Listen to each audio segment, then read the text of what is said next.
बहू और बुलेट। घर के बाहर फट फट फट की जोर से आवाज हुई। सीमा को लगा कि पटाखे फूट रहे हैं। वो डर के मारे घर से बाहर निकली। देखा तो सामने योगेश यानी कि पतिदेव एक बुलेट बाइक पर बैठे हैं। अरे डर गई क्या? बाइक लेकर आया हूँ तुम्हें घुमाने के लिए। सच में? मुझे लगा पटाखे फूट रहे हैं। अरे पटाखे भी फूटेंगे और मिठाई भी बटेगी। माँ को तो बुलाओ। माँ भी बाहर आ जाती है। अरे योगेश बेटा, इतनी जल्दी आ गया? और ये गाड़ी किसकी है? साहब की है? हाँ माँ, तुम्हारा बेटा साहब से कम है क्या? मेरी ही है। अरे बेटा, इतनी बड़ी गाड़ी ले ली, इससे तो तू घोड़ा ही ले लेता। महंगी पड़ी होगी ना? माँ महंगी सस्ती छोड़ो और मिठाई लाया हूँ, गांव में बंटवा दो। अरे बंटवा क्यों दो, पीछे बैठो, गांव में बांट कर आते हैं। सब खुश थे। योगेश गांव के बाहर एक कोयले की खदान में मजदूरी करता था। मेहनत और अकल से उसने वहां ठेकेदारी का काम सीख लिया और सूझबूझ से ठीक ठाक पैसा बनाने लगा।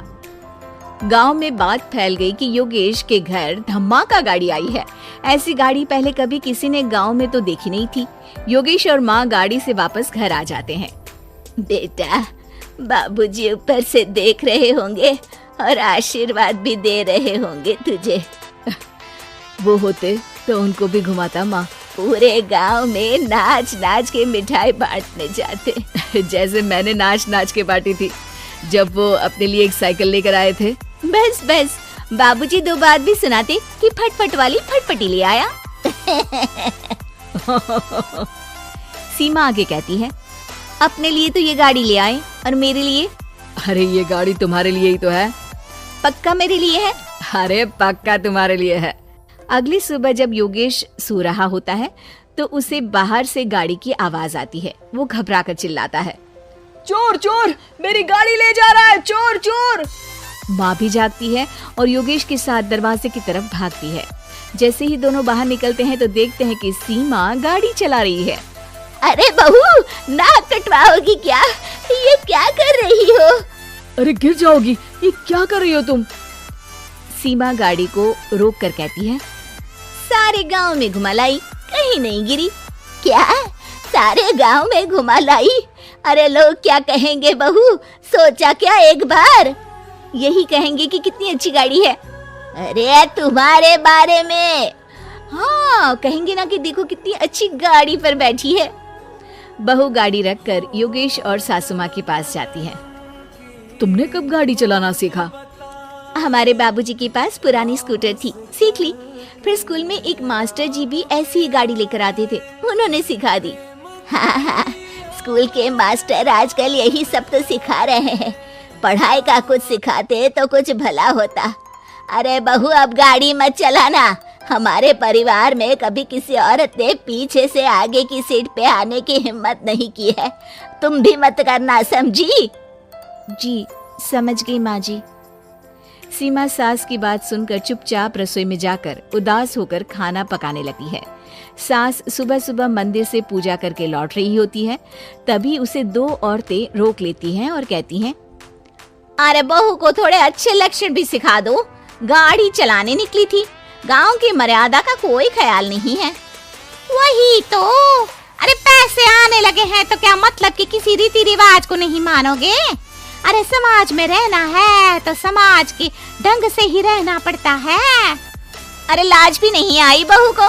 चूल्हे चौके से निकलकर सीधे गाड़ी लेकर चौराहे चबूतरे नाप लिए, फट फट फट करते हुए।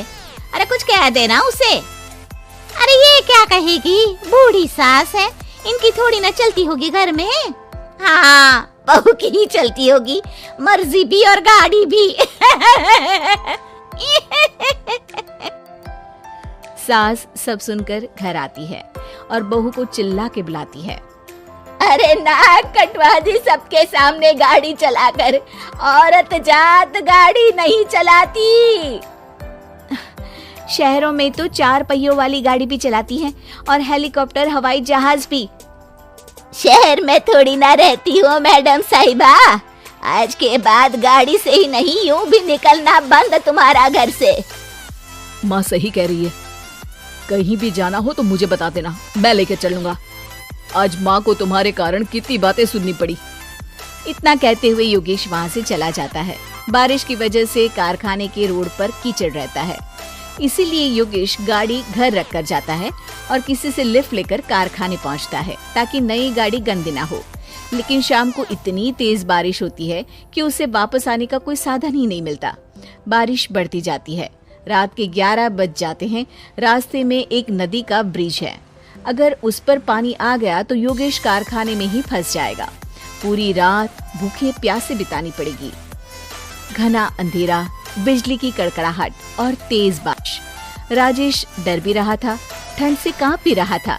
तभी उसे रोड से आती हुई एक रोशनी दिखती है। वो देखता है कि उसके सामने एक बाइक आकर खड़ी हुई है।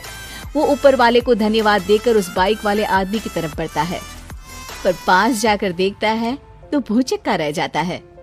सीमा, तुम यहाँ इतनी बारिश में गाड़ी पर? पहले बैठो तो, नदी ब्रिज पे आ जाएगी तो जाना मुश्किल हो जाएगा। योगेश गाड़ी के पीछे बैठता है। सीमा गाड़ी चला रही है। मैंने तो तुमको पहचाना ही नहीं। गाड़ी की आवाज तो पहचानी होगी ना। अरे पर मुझे नहीं पता था कि तुम आओगी। अच्छा किया कि तुम आ गई। माँ नहीं आने दे रही थी, पर हमेशा पति पत्नी की रक्षा थोड़ी ना करेगा, पत्नी को भी तो करनी चाहिए। योगेश को सुबह अपने किए पर पछतावा होता है। उसकी आंख में आंसू आ गए जो बारिश की बूंदों में बह गए थे। उसके बाद सीमा को सास ने और योगेश ने खुशी खुशी समाज की सीमा लांघने की मंजूरी दे दी। अब वो जहाँ भी जाती फट फट फट गाड़ी पे ही जाती।